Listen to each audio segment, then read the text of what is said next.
السلام علیکم، بسم اللہ الرحمن الرحیم۔ اللہ تعالیٰ نے نبی نو انسانوں کی رہنمائی کے لیے کم و بیش 1,24,000 انبیاء علیہ السلام کو مبعوث فرمایا۔ انبیاء کرام علیہ السلام کی وسعت کا سلسلہ حضرت آدم علیہ السلام سے شروع ہوا اور اس مبارک سلسلے کا اختتام حضرت محمد مصطفیٰ صلی اللہ تعالیٰ علیہ وآلہ وسلم کی ذات اقدس پر ختم ہوا۔ آپ صلی اللہ علیہ وآلہ وسلم خاتم النبیین ہیں۔ آج کی اس ویڈیو میں ہم آپ کو حضرت آدم علیہ السلام کی زندگی کے بارے میں بتائیں گے، ساتھ ہی ساتھ جو کہ آج کی اس ویڈیو کی غرض و غایت ہے، اس بارے میں آپ کو آگاہ کیا جائے گا۔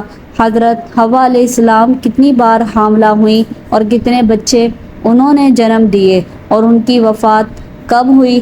حضرت آدم علیہ السلام کا ذکر کیا جائے تو حضرت جبرائیل امین علیہ السلام کو وہ حکم دینا بھی آپ کو یاد ہوگا کہ اللہ تعالیٰ نے حضرت جبرائیل علیہ السلام کو حکم دیا کہ کرۂ ارض مٹی لے کر آؤ، حضرت ابو موسیٰ رضی اللہ تعالیٰ عنہ اس بارے میں فرماتے ہیں کہ نبی کریم صلی اللہ علیہ وآلہ وسلم نے ارشاد فرمایا، اللہ تعالیٰ نے حضرت آدم علیہ السلام کو ایک مٹھی خاک سے پیدا فرمایا۔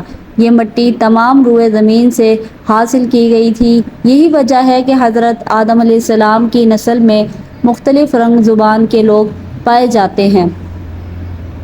حضرت ابو ہریرہ رضی اللہ تعالیٰ عنہ سے روایت ہے کہ حضور اکرم صلی اللہ علیہ وآلہ وسلم نے فرمایا کہ جب اللہ نے حضرت آدم علیہ السلام کو پیدا فرمایا اور ان میں روح پھونکی تو ان کو چھینک آئی، جس پر انہوں نے الحمدللہ کہا۔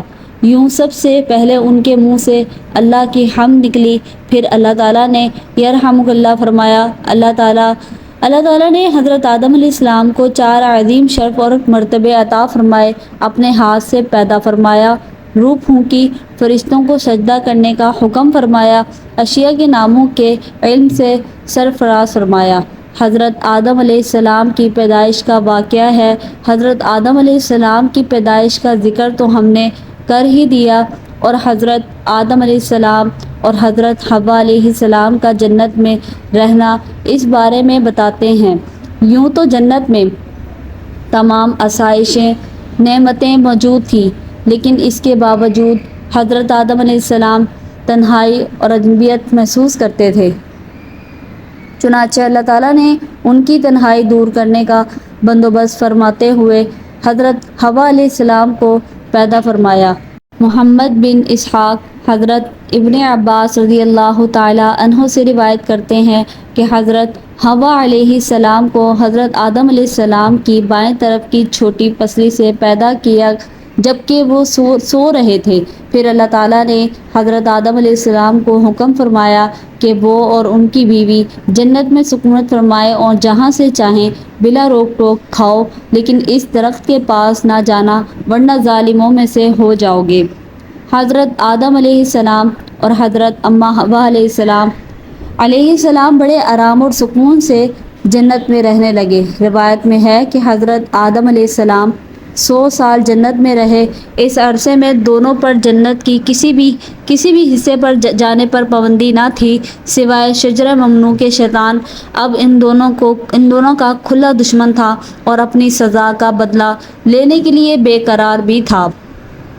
اس کی شدید خواہش تھی کہ اللہ تعالیٰ کے حکم کی خلاف ورزی کریں۔ پھر شیطان نے ان دونوں کے دلوں میں وسوسہ ڈالا تاکہ ان کی شرمگاہیں جو ایک دوسرے سے پوشیدہ تھیں بے پردہ ہو جائیں۔ انہوں نے کہا کہ تمہارے رب نے تم دونوں کو اس درخت سے اس لیے منع فرمایا کہ کہیں یہ پھل کھا کر تم دونوں فرشتے نہ ہو جاؤ یا کہیں ہمیشہ زندہ رہنے والوں میں سے ہو جاؤ۔ شیطان کی ان باتوں نے حضرت اماں حوا علیہ السلام کو سوچنے پر مجبور کر دیا، اور پھر شیطان کی مسلسل اور تواتر کے ساتھ سازشیں رنگ لائیں اور اس نے حضرت اماں حوا علیہ السلام کو پھل کھانے پر راضی کر لیا۔ ایک دن حضرت اماں حوا علیہ السلام نے حضرت آدم علیہ السلام سے کہا کہ ہم اس شجرہ ممنوع کا ذرا سا حصہ کھا کر تو دیکھیں، آخر وہ کیا راز ہے جو اللہ پاک نے اسے کھانے سے منع فرمایا ہے۔ شروع میں تو حضرت آدم علیہ السلام اس کے لیے قطعی طور پر راضی نہ تھے، لیکن پھر حضرت اماں حوا علیہ السلام کے مسلسل اس پر باطل نواخاص وہ بھی راضی ہو گئے۔ ابھی ان دونوں نے پھل کو پوری طور پر چکھا بھی نہ تھا کہ ان کی سترگاہیں ایک دوسرے پر عیاں ہو گئیں۔ اس پر دونوں بدحواسی اور پریشانی میں جنت کے درخت کے پتوں کو توڑ توڑ کر اپنا بدن چھپانے لگے۔ اللہ پاک نے دونوں کو پکارا اور فرمایا کہ میں نے تم کو منع نہیں کیا تھا کہ اس درخت کا پھل نہ کھانا اور شیطان کے ورگلانے میں نہ آنا، یہ تمہارا کھلا دشمن ہے۔ دونوں نے جب اللہ کی پکار سنی تو مارے خوف الہی کے کانپ اٹھے، نہایت لاچارگی اور عاجزی سے اپنی خطا پر نادم اور شرمندہ ہوتے ہوئے بارگاہ خداوندی میں عرض کیا، اے ہمارے رب، ہم دونوں سے بہت بڑی غلطی ہو گئی ہے۔ اب اگر آپ نے ہم پر رحم اور کرم نہ کیا اور معاف نہ فرمایا تو ہم تباہ اور برباد ہو جائیں گے۔ اللہ تعالیٰ نے فرمایا کہ اب تم دونوں ایک خاص مدت تک زمین پر ہی رہو گے، جہاں تم ایک دوسرے کے دشمن ہوگے، اور وہاں ہی مرنا ہے اور اسی میں سے پھر پیدا ہونا ہے۔ چنانچہ دونوں کو زمین کی طرف روانہ کر دیا گیا۔ روایات میں ہے کہ حضرت آدم علیہ السلام کو ہند میں اور حضرت اماں حوا علیہ السلام کو جدہ میں اور ابلیس کو بصرہ سے چند میل کے فاصلے پر اتارا گیا۔ حضرت سخی رحمۃ اللہ علیہ فرماتے ہیں کہ جب حضرت آدم علیہ السلام جنت سے ہند میں اترے تو ان کے پاس حجرہ اسود تھا اور جنت کے درختوں کے پتوں کی ایک مٹھی بھی تھی۔ پھر حضرت آدم علیہ السلام نے ان پتوں کو زمین پر پھیلا دیا اور یہ خوشبودار درخت ان پتوں ہی کی پیداوار ہیں۔ حضرت ابن عباس رضی اللہ تعالی عنہ سے مروی ہے کہ حضرت جبرائیل امین علیہ السلام حضرت آدم علیہ السلام کے پاس آئے اور گندم کے 7 دانے ساتھ لائے۔ حضرت آدم علیہ السلام نے پوچھا، یہ کیا ہے؟ عرض کیا، یہ اس درخت کا پھل ہے جس سے آپ کو روکا گیا تھا لیکن آپ نے تناول کر لیا تھا۔ عرض کیا، ان کو زمین میں بو دیجئے۔ حضرت آدم علیہ السلام نے بو دیا اور وہ دانے وزن میں ان دنیا کے دانوں سے لاکھ درجے زیادہ تھے۔ وہ دانے اگے، حضرت آدم علیہ السلام نے فصل کاٹی، پھر دانوں کو بھوسے سے جدا کیا، پھر صفائی کی، اسے پیس کر آٹا گوندا اور روٹی پکائی۔ اس طرح محنت و مشقت کے بعد اسے کھایا۔ اب در حقیقت جو سوال تھا، اس سوال کی طرف آتے ہیں کہ حضرت اماں حوا علیہ السلام کتنی بار حاملہ ہوئیں اور کتنے بچوں کو انہوں نے جنم دیا، اور حضرت اماں حوا علیہ السلام جنت میں ناز و نعمت میں تھے، لیکن ابلیس جو کہ سانپ کے منہ سے بولتا تھا، اس نے مور کی مدد سے انہیں دھوکہ دیا اور ممنوع پھل کو پہلے حضرت حوا علیہ السلام اور اس کے بعد حضرت آدم علیہ السلام نے کھایا۔ حضرت خدیجۃ الکبریٰ رضی اللہ تعالی عنہا نے ایک دن سرکار دو عالم صلی اللہ علیہ وآلہ وسلم کی بارگاہ میں جنتی پھل دیکھنے کی خواہش کی تو حضرت جبرائیل امین علیہ السلام جنت سے 2 سیب لے کر حاضر ہو گئے اور عرض کی، اے محمد صلی اللہ تعالی علیہ وآلہ وسلم، خدائے رحمان فرماتا ہے، ایک سیب آپ کھائیں اور دوسرا حضرت خدیجۃ الکبریٰ رضی اللہ تعالی عنہا کو کھلا دیں، پھر حق زوجیت ادا کریں۔ میں تم دونوں سے فاطمۃ الزہرا رضی اللہ تعالی عنہا پیدا کروں گا۔ چنانچہ حضور نبی اکرم صلی اللہ علیہ وآلہ وسلم نے جب حضرت جبرائیل امین علیہ السلام کے کہنے کے مطابق عمل کیا، جب کفار نے آپ صلی اللہ علیہ وآلہ وسلم سے کہا کہ ہمیں چاند کے 2 ٹکڑے کر کے دکھائیں، ان دنوں حضرت خدیجہ الکبریٰ رضی اللہ تعالی عنہا کو سیدہ فاطمۃ الزہرا رضی اللہ تعالی عنہا کا حمل ٹھہر چکا تھا۔ جب مدت حمل پوری ہوئی تو حضرت فاطمۃ الزہرا رضی اللہ تعالی عنہا کی ولادت ہوئی تو ساری فضا آپ رضی اللہ تعالی عنہا کے چہرے کے نور سے منور ہو گئیں۔ تمام نبیوں کے سردار حضرت محمد صلی اللہ تعالی علیہ وآلہ وسلم کو جب جنت اور اس کی نعمتوں کا اشتیاق ہوتا تو سیدہ فاطمۃ الزہرا رضی اللہ تعالی عنہا کا بوسہ لے لیتے اور ان کی پاکیزہ خوشبو کو سونگھتے ہیں، اور جب ان کی پاکیزہ مہک سونگھتے تو فرماتے، فاطمہ انسانی حور ہیں ام المؤمنین حضرت عائشہ صدیقہ رضی اللہ تعالی عنہا غسل کر کے سوتی اور بعض دفعہ حالت جنابت میں ہی وضو کر کے سو جاتی۔ ناظرین، افضل یہی ہے کہ جنابت کے بعد جتنی جلدی ہو غسل کر لیا جائے، کیونکہ ایسا نہ ہو کہ کہیں غسل کرنا بھول ہی نہ جائے۔ کھانے پینے، سونے اور عورتیں بچوں کو دودھ پلانے سے پہلے جنابت کی حالت میں وضو کر لیں تو یہ افضل ہے۔ ناظرین، یہ یاد رہے کہ یہ وضو کرنا بھی واجب نہیں ہے، لیکن وضو کرنا اور شرمگاہ کو دھو لینا مستحب ہے۔ ام المؤمنین حضرت عائشہ صدیقہ رضی اللہ تعالی عنہا بیان کرتی ہیں کہ نبی کریم صلی اللہ علیہ وآلہ وسلم اگر جنبی حالت میں کھانا یا سونا چاہتے تو نماز کے وضو کی طرح وضو کرتے تھے۔ وضو کرنا اس لیے بھی افضل ہے کہ نبی کریم صلی اللہ علیہ وآلہ وسلم نے فرمایا، 3 لوگوں کے پاس رحمت کے فرشتے نہیں آتے: کافر کی لاش اور خلوع کے خوشبو لگانے والا اور جنبی شخص جب تک وہ وضو نہ کر لے۔ جنت میں باغات ہیں، وہ عالم غیب میں ہیں اور جنت بروز قیامت ملے گی۔ جنتیوں کی سب سے بڑی نعمت دیدار خداوندی ہے۔ جنت کی ایک اینٹ سونے کی اور ایک اینٹ چاندی کی ہے۔ اس کا گارا خالص مشک کا ہے، اس کی بجری موتی اور یاقوت کی ہے، اس کی مٹی زعفران ہے۔ جو اس میں داخل ہوگا خوش رہے گا، کبھی غمگین نہ ہوگا، ہمیشہ رہے گا، کبھی نہ مرے گا۔ اس کے کپڑے نہ گلیں گے اور نہ ہی ان کی جوانی فنا ہوگی۔ جنت کی 100 منزلیں ہیں اور منزل کا فاصلہ ایسے ہے جیسے زمین و آسمان کا فاصلہ ہے۔ ایک اعرابی نے بارگاہ رسالت میں حاضر ہو کر پوچھا، کیا جنت میں اونٹ ہوں گے؟ آپ صلی اللہ علیہ وآلہ وسلم نے جواب دیا کہ اگر اللہ تعالیٰ نے تجھے جنت عطا کی تو وہاں تیرے لیے ہر شے ہوگی جو تیرا دل چاہے گا اور آنکھیں پسند کریں گی۔ اہل جنت کا قد حضرت آدم کے قد کے برابر ہوگا۔ ان کا قد 60 ہاتھ لمبا تھا اور 7 ہاتھ چوڑا تھا۔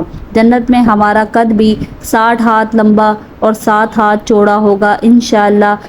کوہنی سے لے کر ہاتھ کی بڑی انگلی تک کو ایک شرعی ہاتھ کہا جاتا ہے اور یہ تقریباً 18 سے 19 انچ کا ہوتا ہے۔ اس حساب سے 90 یا 95 فٹ لمبا اور 10 سے 11 فٹ چوڑا بنتا ہے۔ اہل جنت کے جسم پر بال نہیں ہوں گے اور ان کے چہروں پر داڑھی مونچھیں بھی نہیں ہوں گی، صرف سر کے بال اور پلکوں کے بال ہوں گے۔ جنت میں جنتی کھائیں گے اور پئیں گے لیکن نہ تھوکیں گے اور نہ پیشاب کریں گے، نہ پخانہ کریں گے، نہ ناک سے سونگھیں گے۔ ایک ڈکار آئے گا اور مشک کی طرح خوشبودار پسینہ آئے گا۔ ان دونوں سے کھانا ہضم ہو جائے گا۔ جنتی جنت میں جماع بھی کریں گے جس سے مشک کی طرح کا خوشبو جیسا پسینہ آئے گا۔ جنت میں ایک مرد کو 100 مردوں جتنی طاقت دی جائے گی۔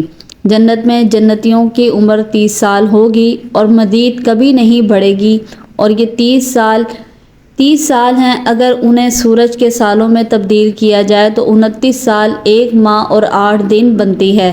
اس عمر میں تو آدمی بالکل جوان ہوتا ہے۔ ایک حدیث میں آتا ہے کہ قیامت کے دن سب لوگ 30 سال کے اٹھائے جائیں گے، پھر اگر کوئی جنتی ہوگا تو اس کو حضرت آدم علیہ السلام کا قد مبارک دیا جائے گا اور حضرت یوسف علیہ السلام کا حسن دیا جائے گا اور حضرت ایوب علیہ السلام کا دل دیا جائے گا، اور عمر 30 سال ہی رہے گی، اور اہل جہنم کی عمر بھی 30 سال ہی رہے گی، لیکن ان کا جسم پہاڑ جتنا پھول جائے گا۔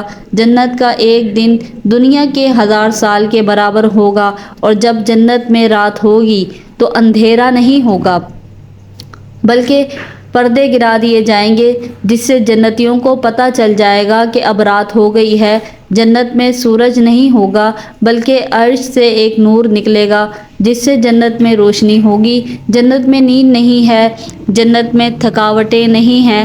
سب سے ادنی جنت کو اللہ تعالیٰ 80,000 نوکر دیں گے اور 72 بیویاں دے گا۔ سب سے ادنی جنتی بھی اپنی نعمتوں، باغات، تختوں اور بیویوں کو 1000 برس کی مسافت تک دیکھے گا، اور اللہ تعالیٰ کے نزدیک سب سے زیادہ اکرم والا ہوگا،